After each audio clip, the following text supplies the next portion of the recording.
Hi, it's Colleen. I'm here to talk about Chapter 5 and 6. Chapter 5 discussed structure in an organization. Structure basically is very important when it comes to organizations, businesses, because I feel that if a company, organization, or some type of business doesn't have teamwork or a good structure, it really collapses,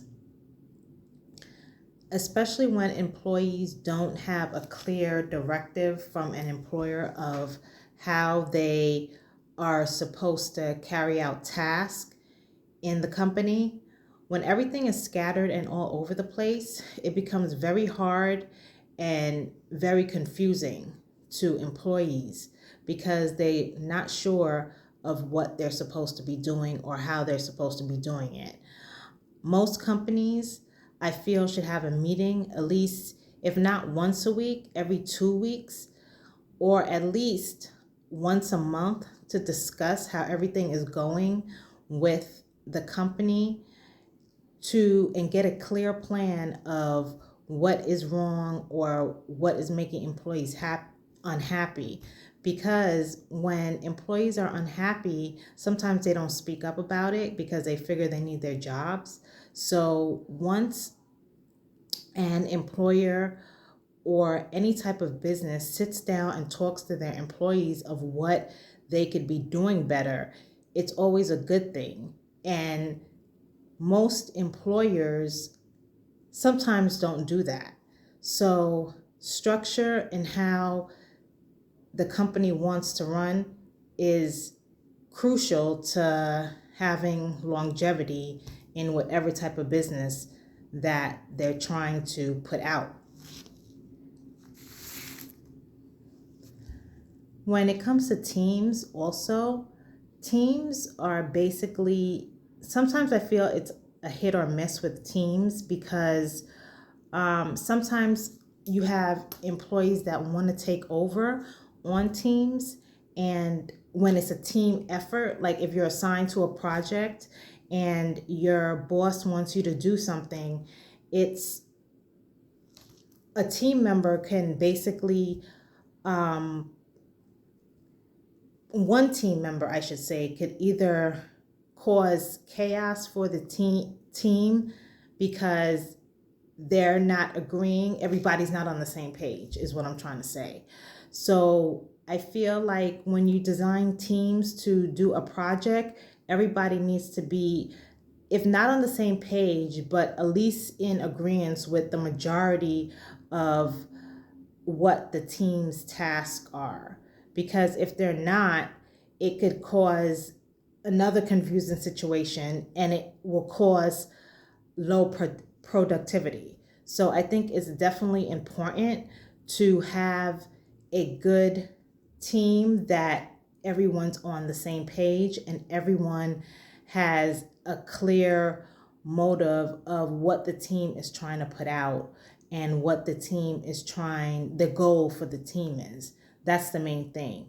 You're not, sometimes people don't agree on everything, but if your goal, the majority of the goals are not together, it could basically be a disaster. So that's why you have high performing teams that, whether it's in sales, because they're on the same page and everybody is, their goal is to produce as a team, not to produce by one person producing just by themselves. So teamwork is definitely important in any organization because teamwork trickles down. If one person doesn't do their job properly, or if another person doesn't do their job properly, it could cause chaos in an office. It could be very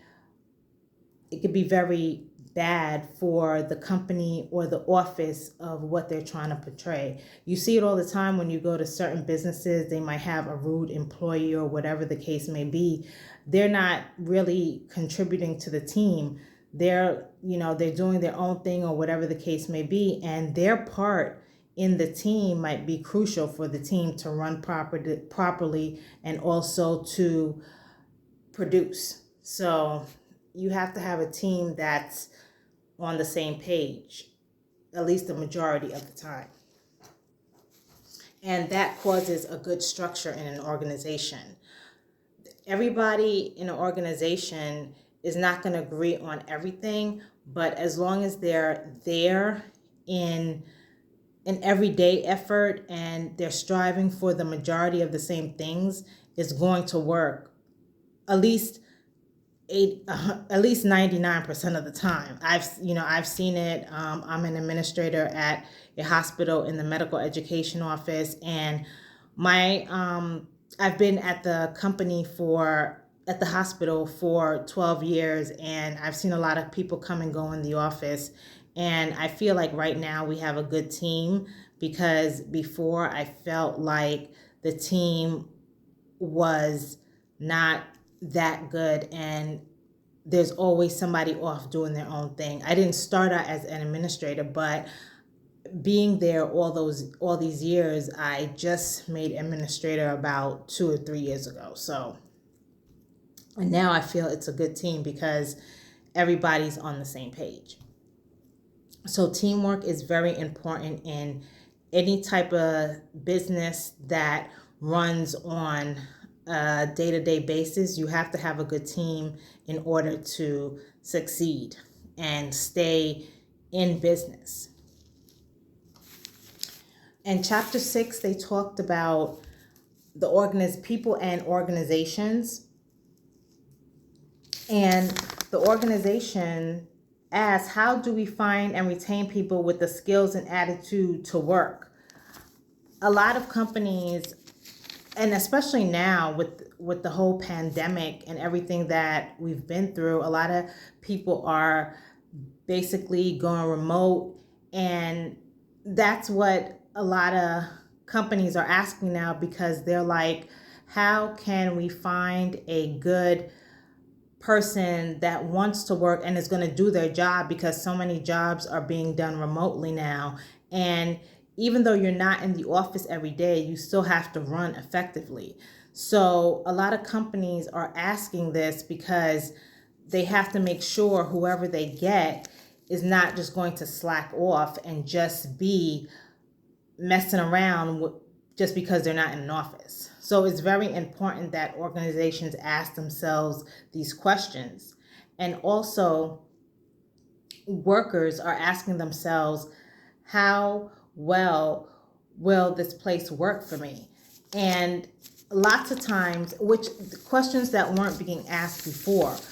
A lot of people, I know me, I'm, in my late 40s, and basically, when I first started working, I was 14. Okay, I was 14, but when I got in my 20s, I started working in the city, and just like, I never used to ask those questions, is what I'm trying to basically say. I never used to ask the question, oh, how is this company going to work for me? How is it going to benefit me? Do they have a good plan? I was just working to work and happy to have a job. And I think a lot of young people now are basically getting into asking the questions and basically getting more swabby in, coming out of college or coming out of any trade or trade school or anything like that, asking these questions now, which weren't asked when I, first started working. So, I mean, it's a good thing, on both sides, because people don't want to hire people just to fill up space, and people that get hired just don't want to work just to be working anymore, because they find that a lot of things have changed since the pandemic and just in life. You know what I mean? It's not, when I started working in the 90s, it was a totally different city. So, but it's great that all these questions are being asked now.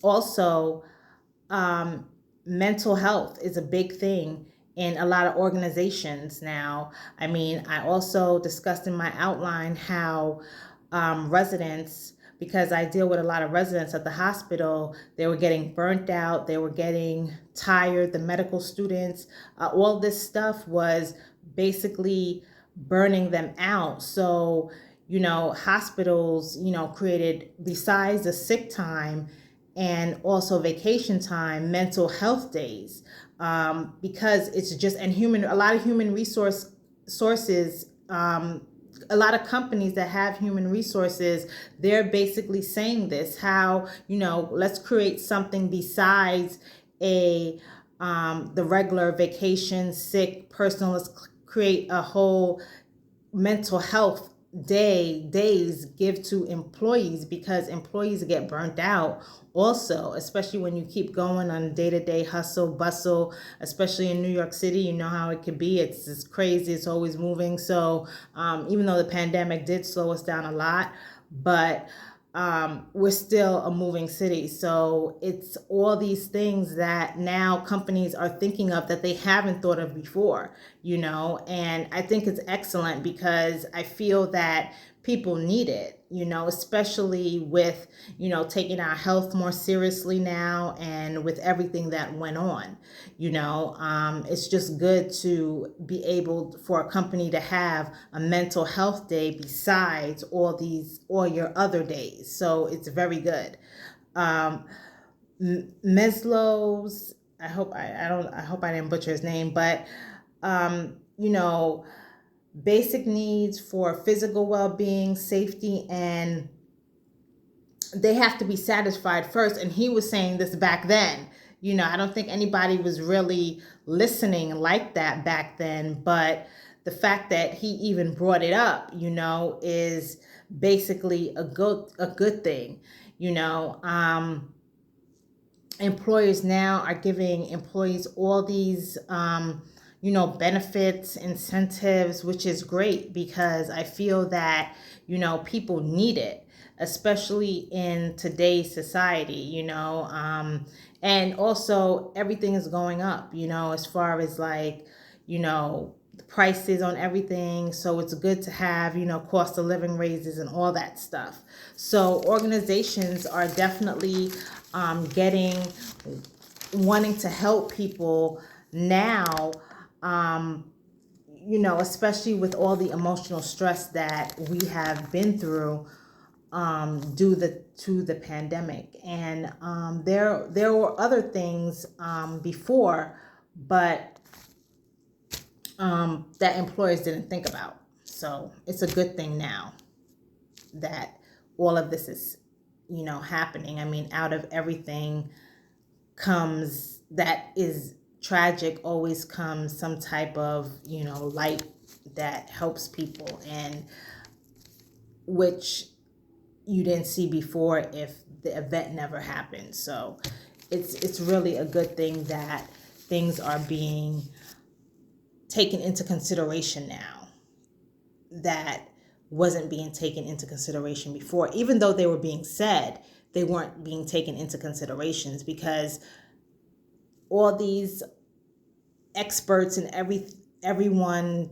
can say this or bring this up, but it's not until something tragic or something that really is an eye-opener that happens that gets people to put things in actions. It's crazy that it has to be that way, because people bring it up, but sometimes it's not put as priority. And when it's not put as priority, it falls by the wayside until some tragedy happens that makes you say, oh, okay, let's put this in motion. So this was a very good chapter and very interesting on all types of levels. I know I said like 50 million times, but I'm trying to work on it. Okay, thank you. That's it.